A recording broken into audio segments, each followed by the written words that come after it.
friendship that'll never ever end.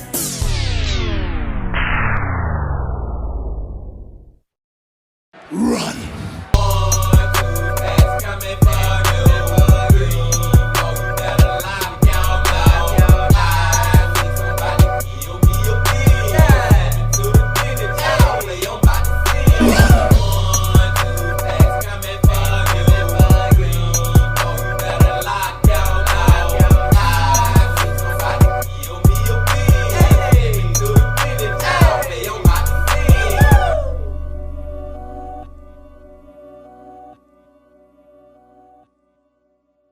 It's a beautiful day in the neighborhood.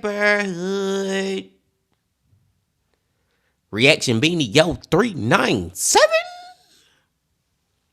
Day in the neighborhood. My brothers and sisters, we'll gather here on another Tuesday to get into another one of these true crime, horror, dark, deep, and mysterious what the is going on type of videos. And today, we're going back to our homeboy, Kyle from Dire Trip. Back to Dire Trip, y'all. And I love these videos from him, man. I try to watch when he put out this particular type of video. I always try to watch it with y'all. And the title of it is From Arresting Autistic Kids to Pepper Spraying Crowds, 10 Strange and Bizarre Cases. Now, I don't even know how many of these different 10 strange and bizarre cases that we have watched from Kyle so far. I feel like we have at least watched like 10 of them, man. And they just always be the most like just craziness you will ever like. The type of stuff you can't even write or make up in a movie. You know what I'm saying, man? Like, just an example of one of them, man, that I remember right now coming to my head was the lady who, like, her house was like just full of boo-boo. Like, literally shit was everywhere. Like, it was smeared all over the walls. It was matted up in the carpet. Like, it was just that disgusting. And you be like, man, is this real life? But I digress, man. We finna go check it out. Happy to be back with y'all. Like I said, y'all, I missed y'all them last couple of weeks, man. So I'm happy to be back and expect me putting out a lot of content. But we're gonna go and get into this. But before we get up into it, my brothers and sisters, y'all know what y'all got to do. Get whatever you might need. Get what you need, please. We back to Kyle from Dire Trip. Y'all got what y'all need? Y'all ready to go? Then let's fucking go.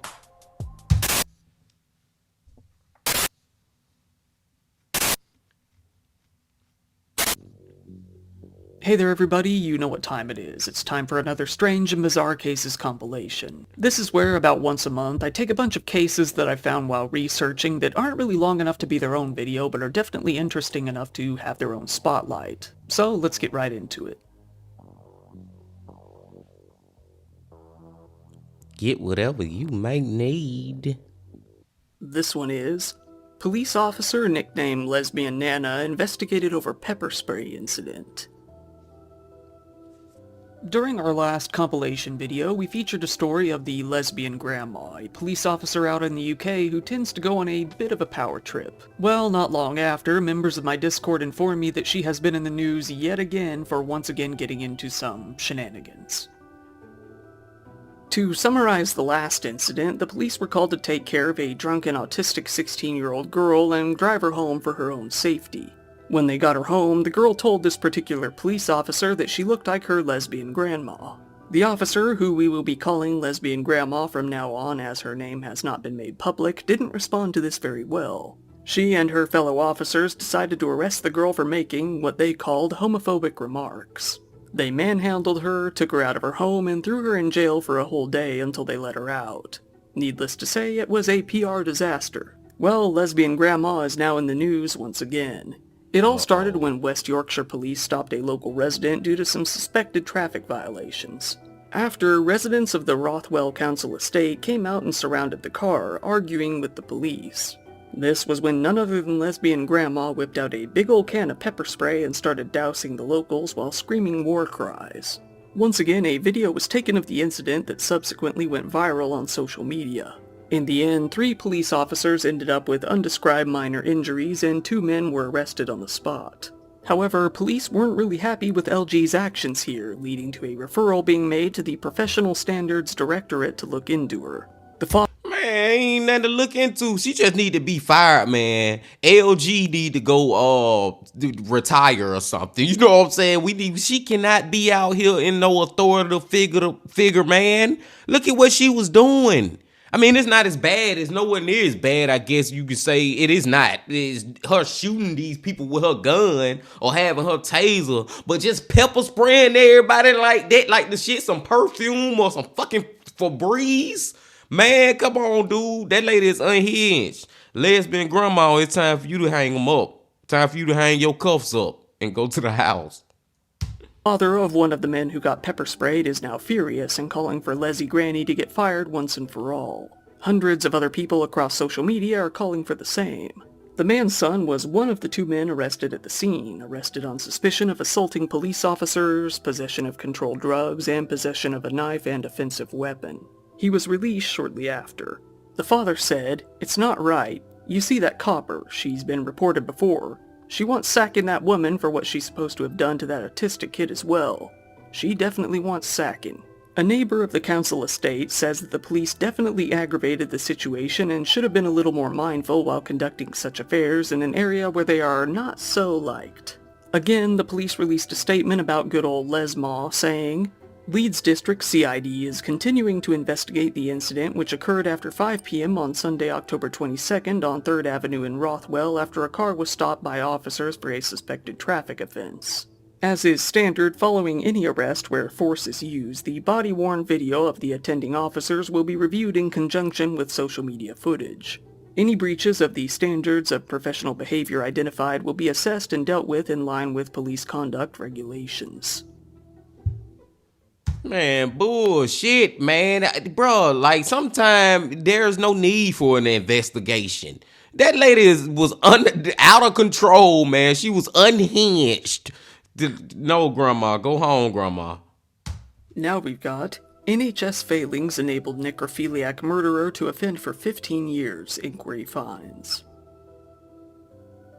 Cannibals and necrophiles. Here we go. We're hitting the gauntlet of all things disgusting today. So this is a case that began in 2021 but is still currently ongoing.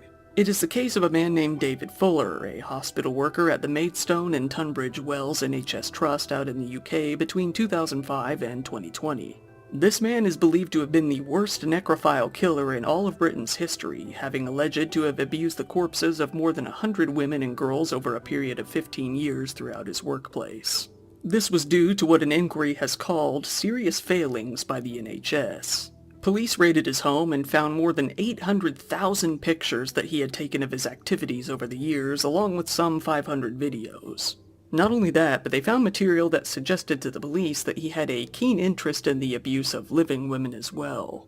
Not only that, once caught, David admitted to murdering 2 women in addition to the many bodies he partook in over the years in hospital mortuaries.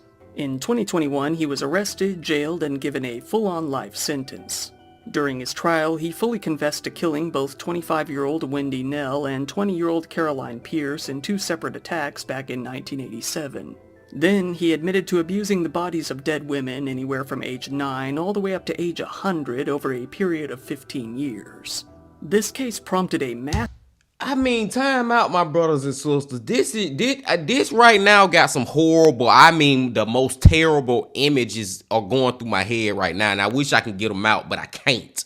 But it as bad as this is, abusing corpses, sexually assaulting corpses,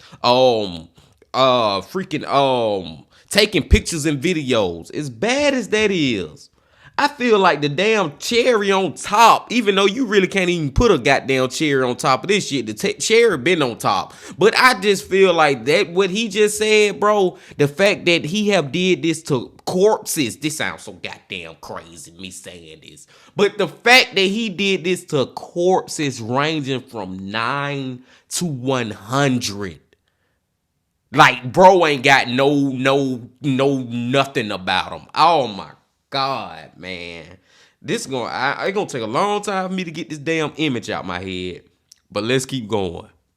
massive two-part inquiry, as this man had gotten away with this for years and years, right under the hospital's nose and effectively the NHS. Sir Jonathan Michael, the chair of the inquiry, said, "Over the years there were missed opportunities to question Fuller's working practices. He routinely worked beyond his contracted hours, undertaking tasks in the mortuary that were not necessary or which should have not been carried out by someone with his chronic back problems. This was never properly questioned." More recently, Sir Michael has said, "The offenses that Fuller committed were truly shocking and he will never be released from prison.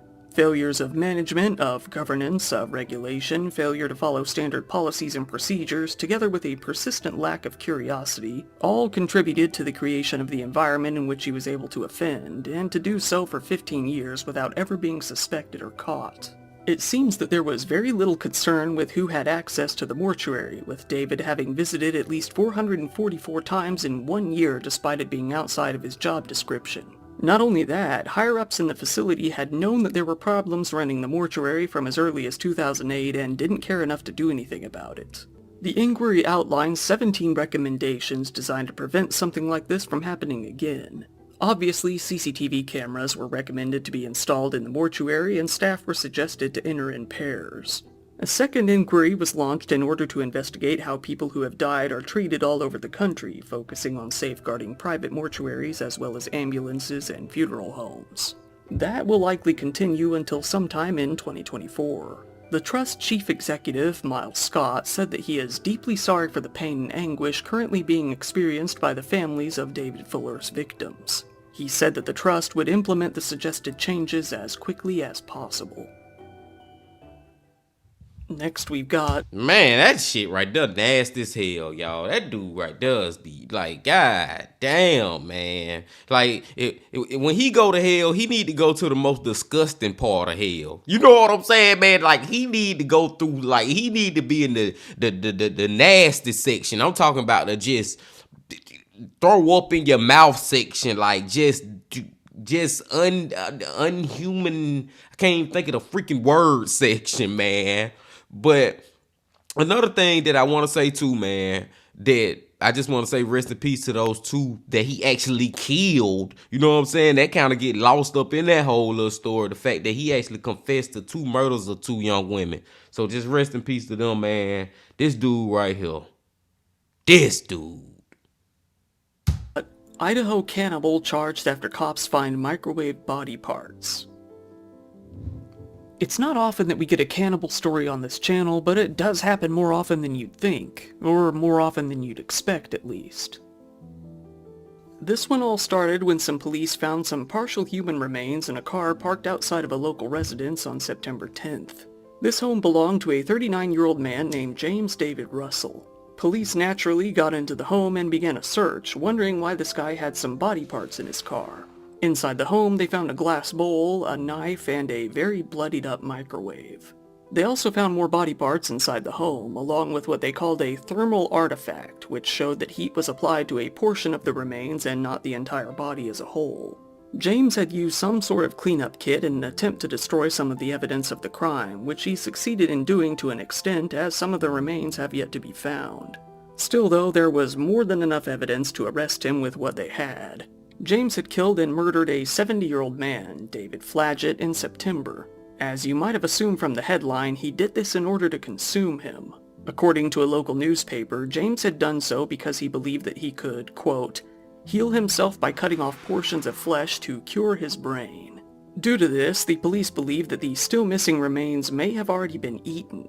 James was taken into custody on a murder charge, but since then a charge of cannibalism has been added to the list.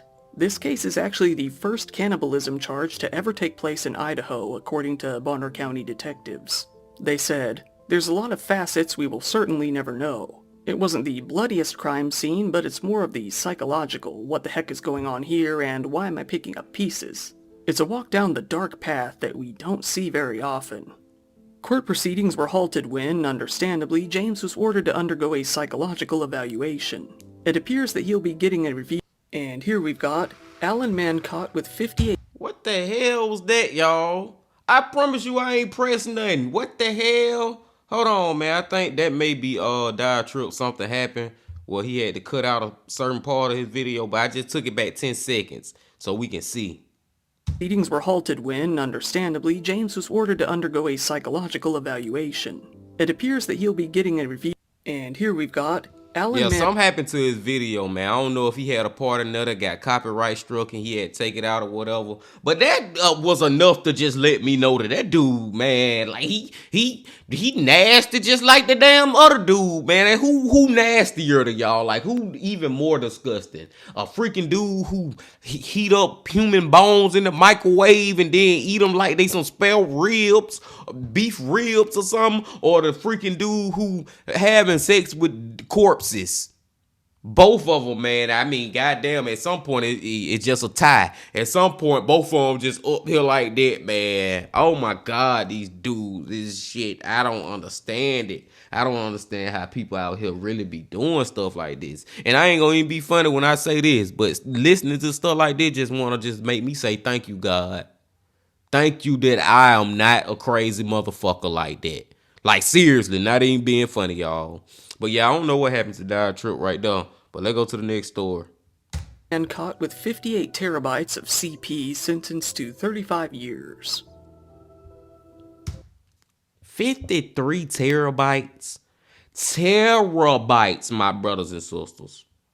Not megas, not gigas, teras.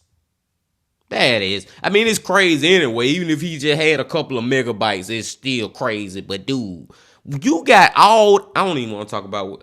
Let's just go. Let's just go. This one here is wild. The kids aren't really catching a break today, and I'm sure it's going to be up for debate which of these cases is actually worse. Now, this is a crime that I can't mention on YouTube without getting in trouble, but it's pictures of kids. CP. You know, I'm sure you get it, so let's move on.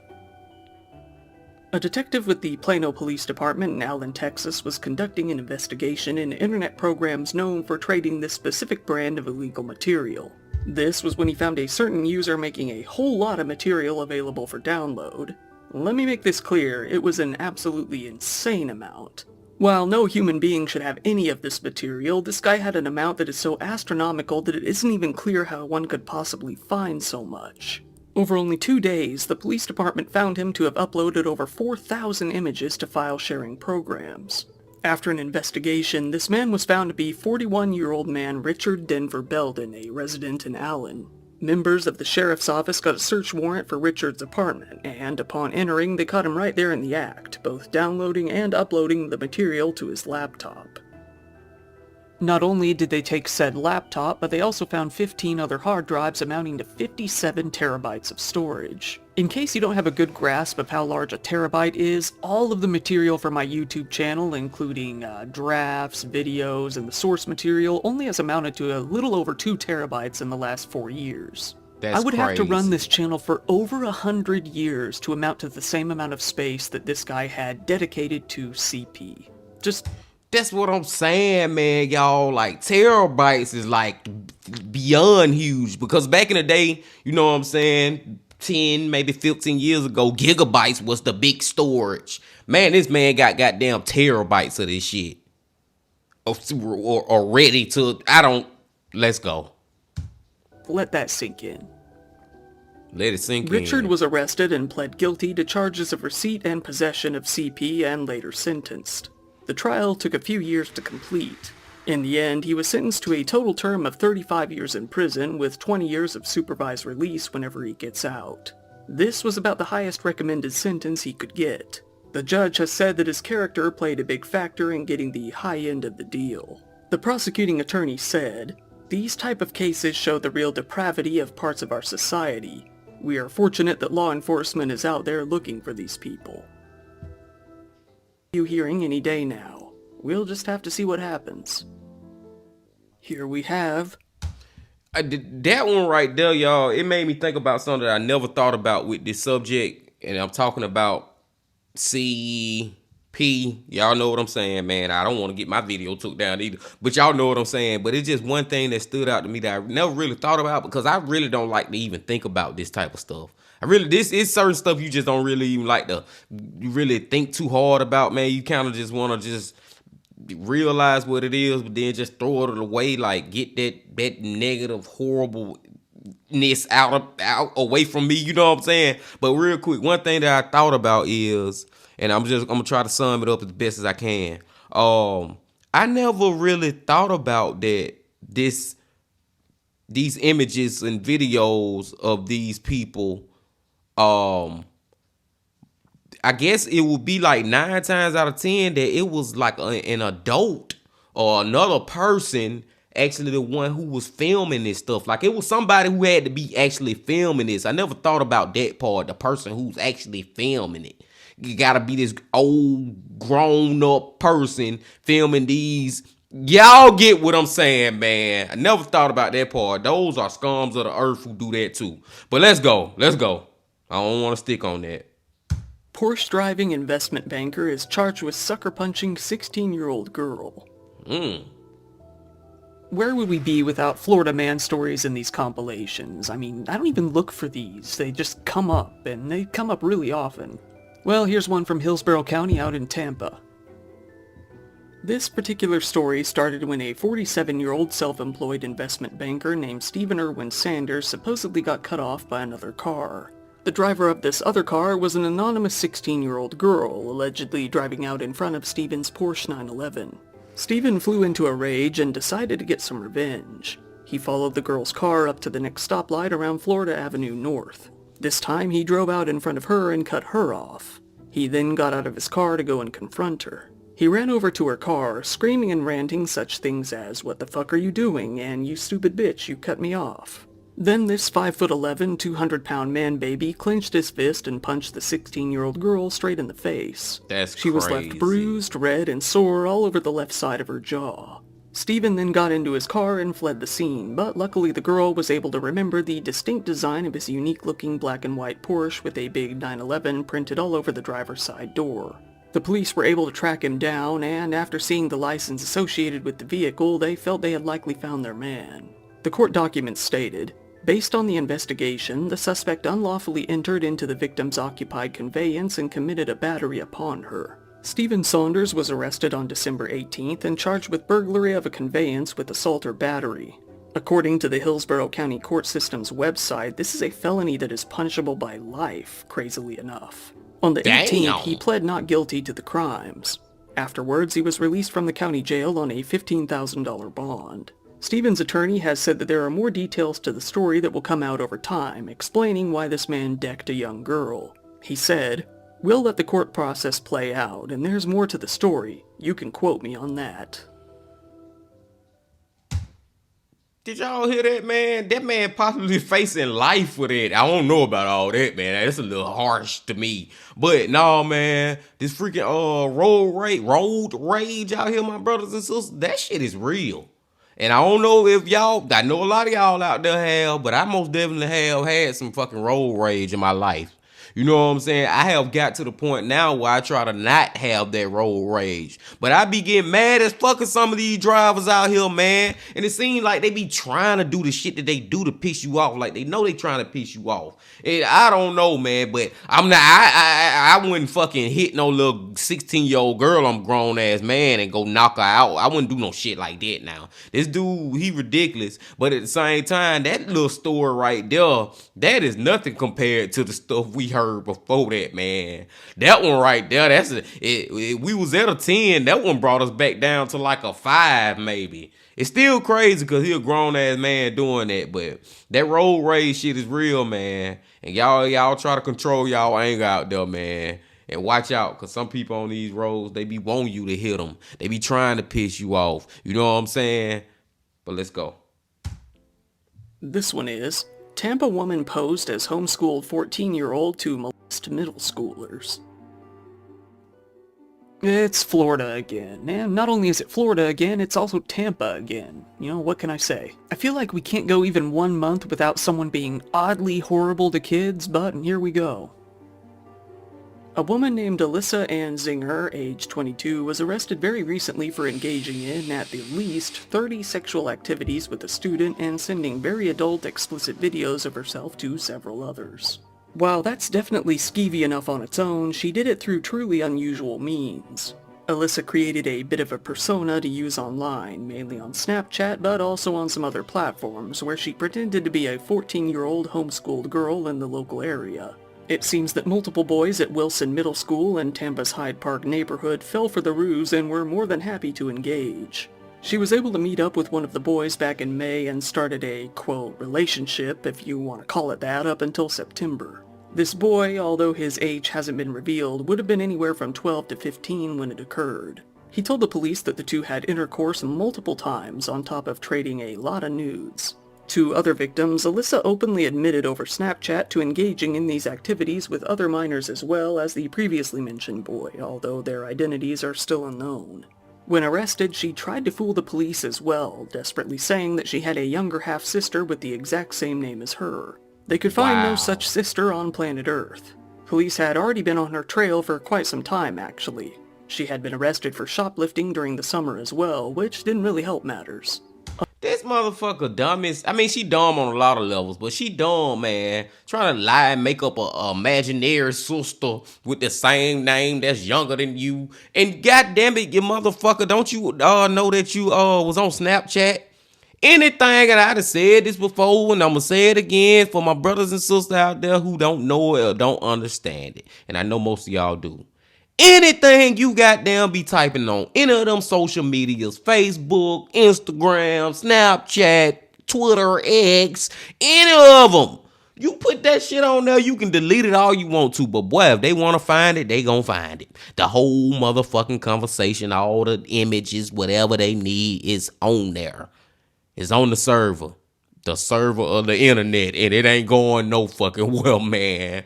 But no, man, on another note though, this lady, she nasty too, man. She nasty as hell, man. You a grown up having sex with a child, bro.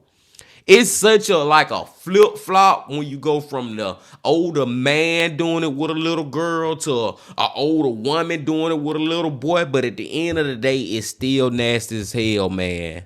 It's still nasty, and it's statutory rape, right? That's the correct term. You in a way you raping these kids, man. They can't consent to this shit with you right now. Even though as a little child, okay, I'm finna stop, man. All I'm gonna say is just even as a little boy, I ain't gonna lie. If a grown up lady and I thought she was sexy and I'm 13, 14 years old and she getting it up, I ain't gonna act like I ain't gonna take it. I'm just saying, let's just keep going. Alyssa was charged with 2 counts of lewd and lascivious battery and 5 counts of lewd or lascivious molestation on a victim between the ages of 12 and 15 years old. She decided to plead not guilty to all her charges. She was released only 1 day after her arrest after posting a $7,500 bond on each of her charges, both of which were second-degree felonies. The police have since said, "It is disturbing and unsettling to see an adult take advantage of a child and prey on them. Anyone who may have been a victim of zingers, we encourage you to come forward. The Tampa Police Department will support you and ensure a predator like Zinger doesn't cause you or others additional harm. There are believed to be additional victims." And now we have... Yeah, that one crazy, y'all. And I ain't trying to be funny. And I'm not saying that that's how all males feel out here. I'm not saying... I'm just speaking for me, man. At that age, me back at 13, 14... Boy, I can't even think of how the saying go, but I was a little horny mother. You know what I'm saying? And of a grown woman. Because that's back in the age where you was crushing on grown women, where you first started looking at these women on TV and having these crushes. And I ain't gonna lie, I had dreams about some of these women and doing stuff with them. So it ain't like I would have turned it down, but at the end of the day, man, at that age, you too young to consent, man. You still a freaking child, so the adult gotta be held accountable. And she need to be held accountable for that shit. Because if the shoe was on the other foot and there was a man and a little girl, oh Lord Jesus Christ. But let's go. 11-year-old Brownsville honor student was put in solitary confinement. Here we have a truly bizarre story that is honestly unlike any other story I've covered to this point. Here we have the story of an 11-year-old boy named Timothy Murray. Timothy here was an honor student, winning various awards for science projects, science fairs, coding programs, and chess competitions. One of his last big projects was with his father shortly before he passed away.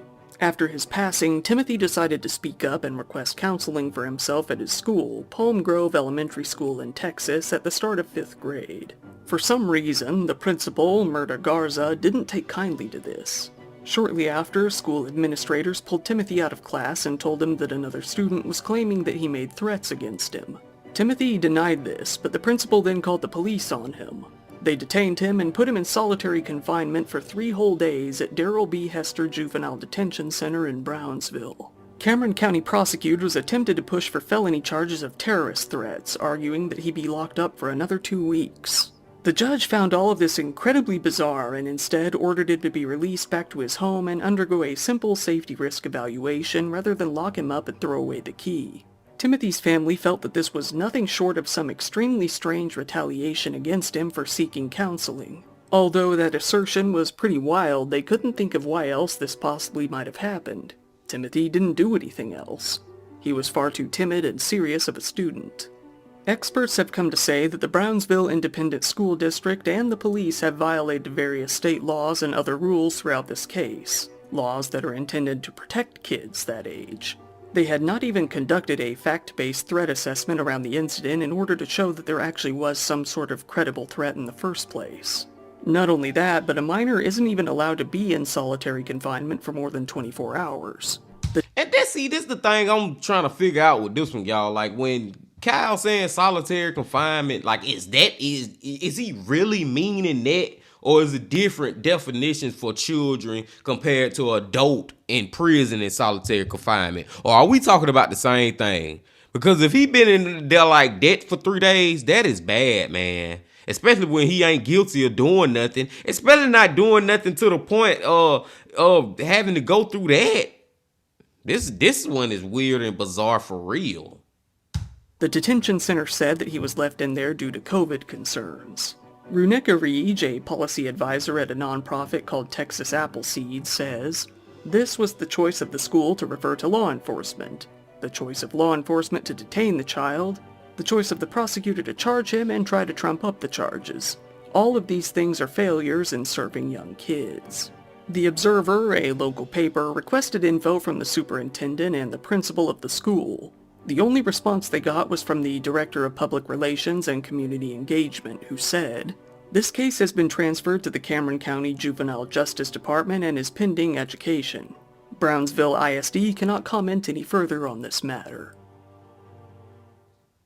That's now a we weird got one. high school basketball player and family beat coach in parking lot after being benched during game. Wow. Well, here's a case that kind of sums itself up in the headline. For those of you who played high school sports, I'm sure you understand that being benched is a feeling that really sucks, but would you really go out and beat up your coach for it? Well, that's what's happened here. This happened when a Texas boy named Jevin Allen, 17, was benched during a basketball game after showing bad behavior to a player on the opposing team. Something that infuriated both him and his family, who, I guess, thought he should be able to be as unsportsmanlike as he pleased. The high school coach, after the game ended, returned to their home school at about 9:52 p.m. This is where he came to see both Jevin and his whole family waiting there for him in the parking lot. He walked past them and went into the school. After he came out, he was surprised to see that they were still waiting there for him. The boy's relatives first confronted the coach, cussing him out and berating him for benching the boy. Then things really got out of control when Jevin sucker punched him right in the face. This was when Jevin's older brother, 22-year-old Jarek Allen, jumped into the fight as well, with the two beating him all over until several bystanders and another coach came in to break them up. The assault left the coach with injuries to his neck, arms, face, and head. The police were called and deputies were sent out to Willis High School. Police got a hold of the CCTV footage and interviewed various witnesses, which were all in line with what the victim had claimed had happened to him. He also had the injuries to back it up. Both brothers fled the scene shortly after the attack. It didn't take too long to track them down, and they were both arrested and charged with assault on a public servant. After posting a $23,000 bond each, both of them were released from the Montgomery County Jail shortly after. The coach is now recovering from his injuries while Jevin no longer attends the school. It seems that the whole family has packed up and fled the area, with police saying, "The investigation is ongoing, but we did determine that the student's address was no longer valid, so he has been withdrawn from the district. We are deeply saddened by this incident and will not tolerate this behavior from students." That's another one. It's strange, it's bizarre, but it's on the, like what I said earlier about the other one, 5 out of 10 level. You know what I'm saying? It's just like, bro, you that mad that you got benched, dude? Like, come on, man. It's him and his brother. It would have been a lot more crazier if it was the mama and daddy there doing that shit. Now, Kyle did say his family members, but I don't know if it was just like his family members that's around his age. Maybe it was him, his brother, and maybe some of his cousins or closest friends or something. I don't know, but they still in the wrong. They were still wrong for that.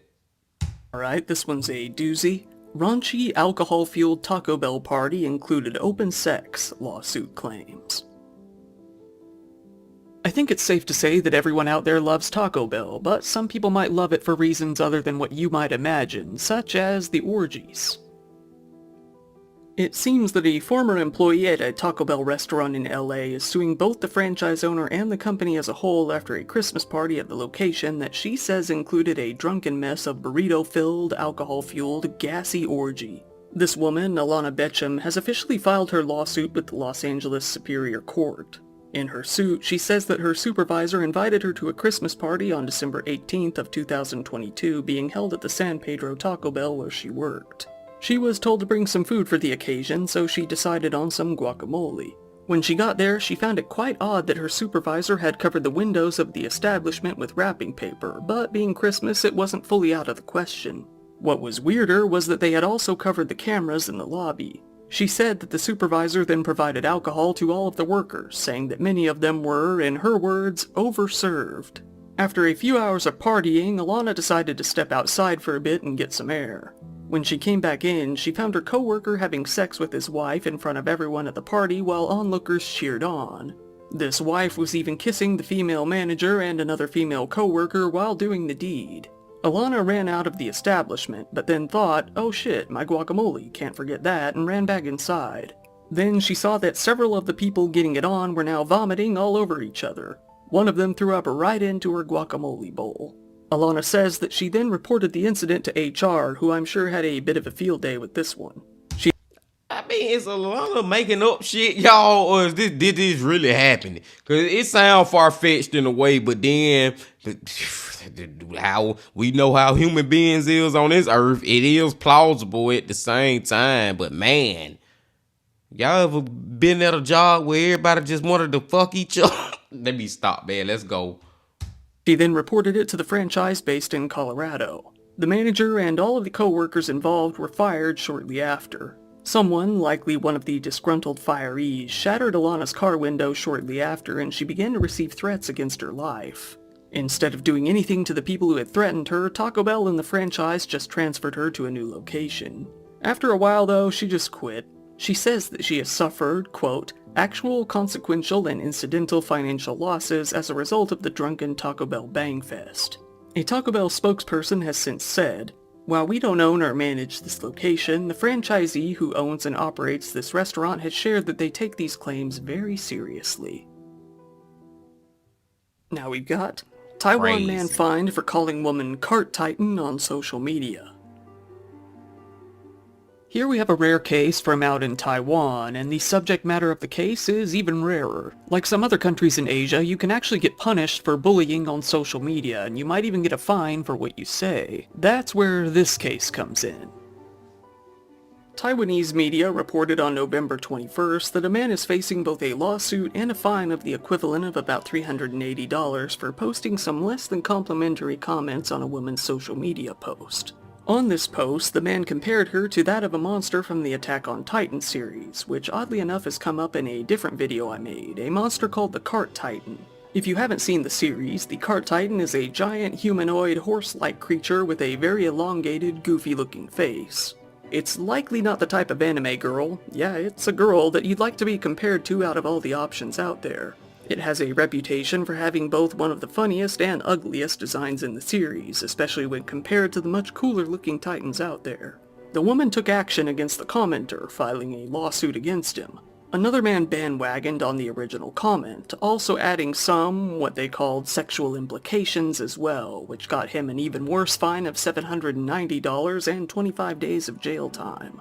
The public in Taiwan was generally more in support of the insulted woman, finding the cart titan quite ugly indeed. Her lawyer commented that the court found the action both malicious and defamatory, legitimizing the lawsuit claims.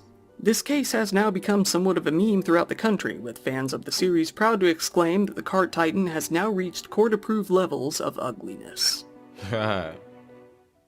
Here I've got a good little bow. That one right there, I don't like.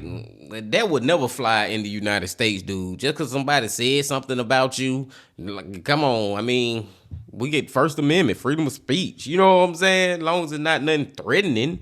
You can joke and say somebody look like any damn cartoon character in the damn world over here where I'm from. So that one is like, dude, really? But let's go to the last one. Bonus story. Florida man caught feeding wild alligator resists arrest. So what do we have here? A little bit of a redemption arc? Are we finally going to wipe the Florida man slate clean? Well, let's find out. Here we've got a story of a Florida man who resisted arrest for possibly one of the best reasons ever. This guy here, a 67-year-old man named Paul Fortin, was feeding a 10-foot-long alligator in his neighborhood pond, causing him to come back time and time again. He says that the alligator is both a good boy and a good friend to him. It seems that a neighbor saw a video of Paul feeding the alligator on Facebook one day, got butthurt, and reported him to the police. The cops came out and gave him a citation for feeding the gator boy.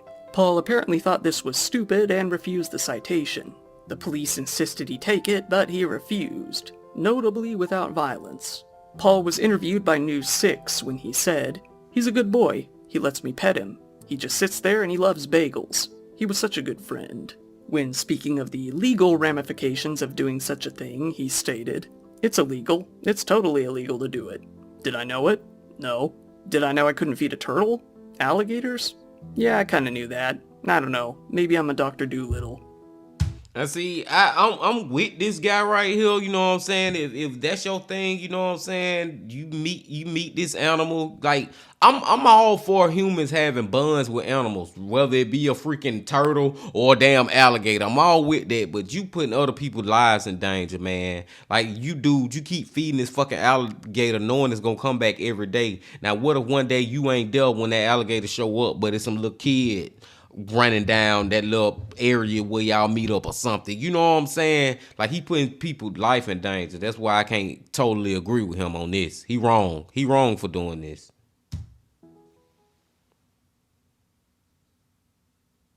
Once again, everybody, thank you for watching my video. If you I ain't know that was the end, y'all. But yeah, that lad dude, he wrong for doing that at the end of the day, because you know that's gonna cause problems. And he trying to compare it to a turtle. No, bro. No, bro. But man, my brothers and sisters, this one started off like with the most craziness ever, man. Them first couple of videos. The one about the CP, the one about the man eating the damn people, heating their bones up in the microwave. That damn dude who was having with people, you know what I'm saying? Like, oh my God, man, what the is going on? And I feel like even the one with the lady that was having sex with the little kids, you know what I'm saying? The little teenager. That's bad too, man. That's bad too. And in a way, I be feeling like that it don't get talked about enough because it's a woman. You know what I'm saying? We already talked about it. Y'all get what I'm saying on that one too. And the solitary confinement one with the little boy just had me like, huh? Do they really locked him up like that? A little boy? Then he not even guilty of what y'all saying he did? Like, man, that one right there still weird as hell to me, y'all. But nonetheless, man, there was another great video from our boy Kyle from Dial Trip. I appreciate y'all coming on back. Before y'all leave though, make sure y'all hit that like button, comment, and subscribe. And I'll see y'all very soon. But until then, my friends, remember this: love, peace, and happiness. Stay safe. Don't stop. Keep going. Yeah.